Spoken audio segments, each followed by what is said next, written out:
संयुक्त परिवार के एक पति पत्नी में काफ़ी बड़ा झगड़ा हुआ। यह झगड़ा उन छोटे मोटे झगड़ों से ज़्यादा गंभीर था जो हर पति पत्नी में सामान्यतः होता है, क्योंकि इस झगड़े में एक दूसरे की आलोचना करते करते बात इतनी बिगड़ गई थी कि पति पत्नी एक दूसरे से अब तलाक मांगने तक बातें करने लगे थे। संयुक्त परिवार के बाकी के सभी लोग बहुत परेशान हो गए और वह सब किसी तरह इन दोनों को समझाकर इस झगड़े का अंत करना चाहते थे। जब सभी के प्रयास काम नहीं आए तो वह लोग पति पत्नी के इस जोड़े को घर के सबसे बुजुर्ग सदस्य यानी दादाजी के पास लेकर गए। जब दोनों पति पत्नी दादा के कमरे में प्रवेश किए तो दादाजी ने उन दोनों को बैठने के लिए कहा और पूछा कि बताओ तुम्हारी समस्या क्या है। दोनों पति पत्नी एक साथ बोल पड़े और एक दूसरे पर आलोचनाओं की झड़ी लगा दी। जितनी कमियां पत्नी अपने पति में गिना रही थी,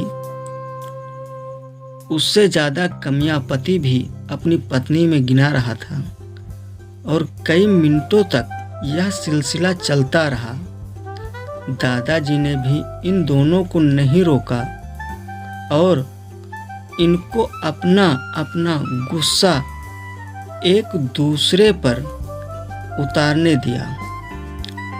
आखिर में जब दोनों एक दूसरे की बुराइयां करके थक गए और शांत हो गए, तब दादाजी ने उन दोनों से कहा, अब दोनों एक दूसरे की कुछ अच्छाइयाँ बताओ। जब अच्छाइयाँ बताने का समय आया तब दोनों ही पति और पत्नी एकदम से चुप हो गए। शायद गुस्से में उन्हें कुछ याद नहीं आ रहा था या फिर गुस्से की वजह से वह एक दूसरे की अच्छाइयाँ बताना नहीं चाहते थे। दादाजी ने यह बात भी महसूस कर ली।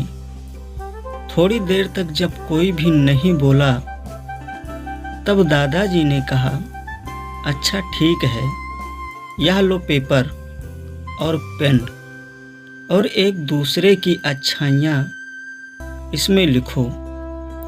पति पत्नी दोनों ने ही पेपर और पेन लिया और एक दूसरे से काफ़ी दूर जाकर बैठ गए। थोड़ी देर तक न पति ने कुछ लिखा न पत्नी ने। फिर पति ने पेपर में कुछ लिखना शुरू किया। उसे देखकर पत्नी ने भी अपने पेपर में लिखना शुरू कर दिया। ऐसा लग रहा था जैसे दोनों एक दूसरे के कंपटीशन कर रहे हों। काफ़ी समय तक दोनों ने पेपर में लिखा और जब पेपर लिखावट से भर गया तब दोनों ने अपना अपना पेपर लेकर दादाजी के पास उन्हें देने के लिए गए। दादाजी ने उन दोनों के ही पेपर लेने से मना कर दिया और कहा कि तुम अपने अपने पेपर एक दूसरे को दे दो और अब एक दूसरे के पेपर पढ़ो। पति ने पत्नी को और पत्नी ने पत्नी को अपने पेपर दे दिए। वे एक दूसरे के पेपर पढ़ने लगे। थोड़ी देर बाद पति और पत्नी दोनों की ही आंखों में आंसू थे। पेपर में अपने बारे में लिखी अच्छाइयाँ पढ़कर पत्नी तो फूट फूट कर रोने लगी। पत्नी को रोता देख पति उसे चुप कराने के लिए दौड़ पड़ा और माफ़ी मांगते हुए उसे मनाने लगा। पत्नी ने भी पति की माफ़ी मांगी और माहौल ऐसा हो गया जैसे कभी कोई झगड़ा हुआ ही नहीं था। दोस्तों, कमियां और खूबियां जगत के हर इंसान में होती है, अब हमारे ऊपर होता है तो कि हम कमियां देखकर अपने जीवन को नर्क बना लें या खूबियां देखकर अपने जीवन को स्वर्ग बना दें। जैसा चाहें आप कर सकते हैं। तो दोस्तों, कैसी लगी आज की हमारी ये कहानी वीडियो? अगर वीडियो हमारी आपको अच्छी लगी हो तो वीडियो को लाइक करें, चैनल को सब्सक्राइब करें और शेयर भी करें दोस्तों।